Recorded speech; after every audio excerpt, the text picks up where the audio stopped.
you can see that things have changed, and they've changed in the sense that the concept and the idea and the movement, if you want to call it a movement, has changed. And it's changed because people recognize that there are differences, but there are also commonalities. And so that, I think as I said earlier, you have various segments or sectors of people who call themselves feminists, but the commonality is, this idea of equality of genders, but then there may be focus on specific things. So I do believe that it has changed, and that it's changed in a positive way. Whether it has the same power or not, I think is a more difficult question to ask, because I think your generation don't necessarily see, or many of your generation, don't necessarily see themselves as feminists. But when you ask them questions about what feminism is and what they believe, they could identify as feminists. And so it may be simply a question of definition and semantics in terms of the way people see themselves. But I think that this idea that one of the objectives of feminism is to transform our ideas as a nation and as a society, I think that many people do feel that. So again, whether it has power at all, the power is in you. The power is in your generation to change things. And so from that perspective, yes, whether you call yourself a feminist or not, if you have feminist ideals, then yes, you do have the power to change things. Professor Eubank? Yeah, I'm a historian and we study change over time, so yes, it's changed dramatically. But it's also, I was having this conversation with a student the other day, and I'm a gender historian, and I was saying, I think feminism, if you take all of the civil rights movements and all of that happened in the 20th century, I think feminism is one of the most far-reaching, because even within segments of civil rights movements, you have feminism making its influence known. That is a position that can be argued vigorously. But it has progressed. And I think one of the things that's really important to acknowledge, and that I try to emphasize in my courses, is that I teach women in history, by the way, and Professor Ralston touched on this, whether people identify as a feminist or not is kind of irrelevant to me. It doesn't matter. But there must be an acknowledgement that everyone in this room benefits from feminism and the successes of feminism and the women's movement. So I ask my students, are there any women in this room who are wearing pants instead of a skirt? And more than half of them raise their hand, and I say, okay, well, if you were wearing pants 40 years ago in a college classroom, you would be asked to leave because there was a dress code for women.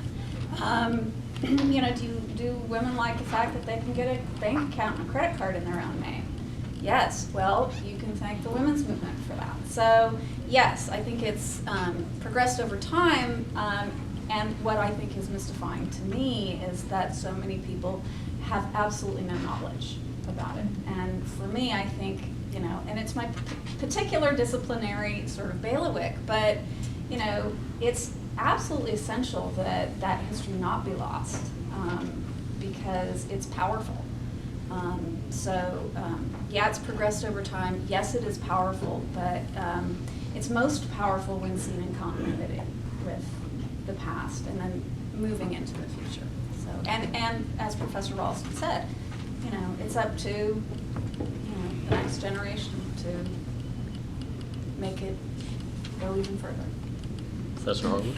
Yeah, I think there's a lot of good points in what you said about the history and not losing that, but that in fact it did progress.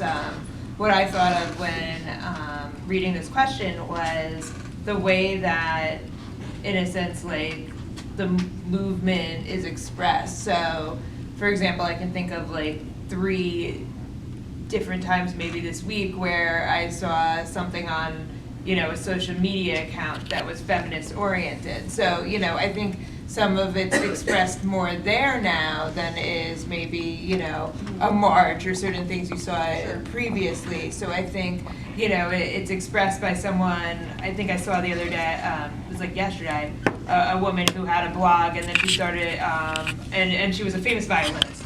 And then she had put up a Instagram post of these, you know, crude things that were said to her by various people on her blog, just comments, these people that she didn't know. And, you know, just getting out there that these things are still being said and not to ignore them, to me, that's sort of where the movement has become, in a sense, and giving people a voice to express themselves in a different way. Professor DeMarco? Has feminism progressed over time? I would say no. It's changed. You use the word change, but I don't think it's progressed.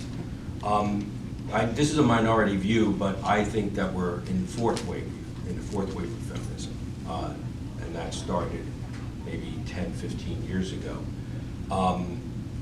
But I think a wrong turn was made, and a wrong turn was made by many liberation groups in the 1970s.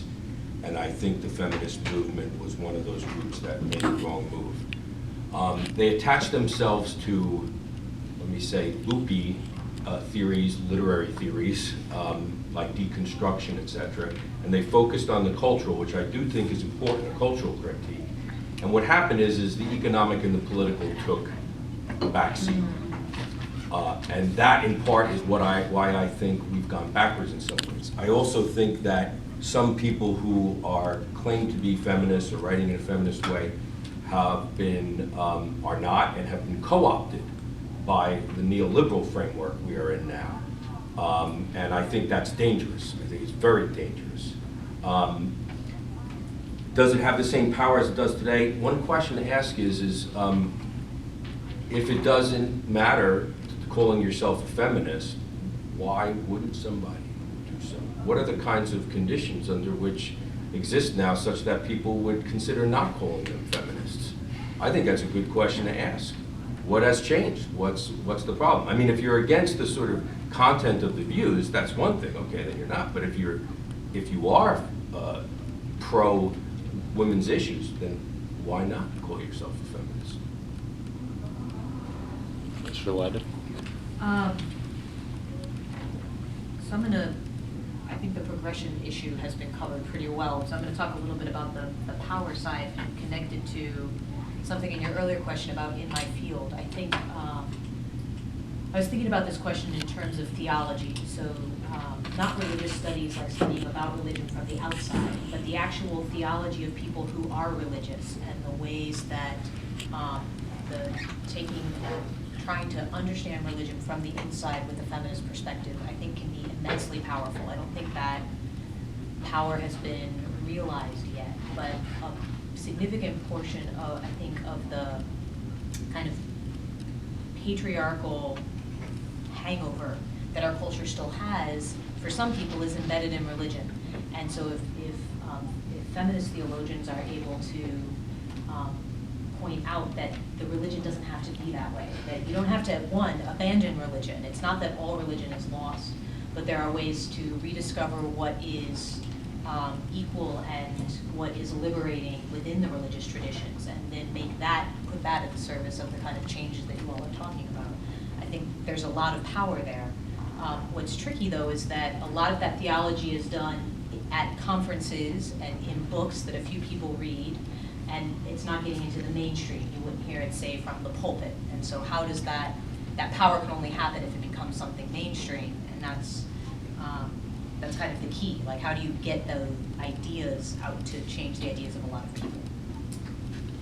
Now we can move on to the next question, but I'll ask that the panelists try and keep their responses a little briefer for this one, because we'd like to reach the discussion portion and have enough time for the audience to ask their questions.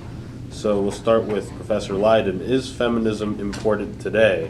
And what are the common misconceptions, and why do they continue to exist?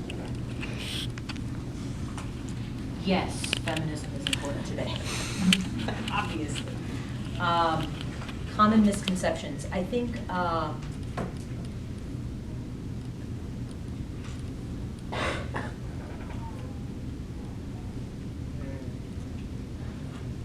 I either want you to come back to me or skip me entirely, because I realize that you want to keep things brief, and I'm having a hard time kind of All getting right. something down off the top of my head, so. Let's go the other direction. Professor Rollis.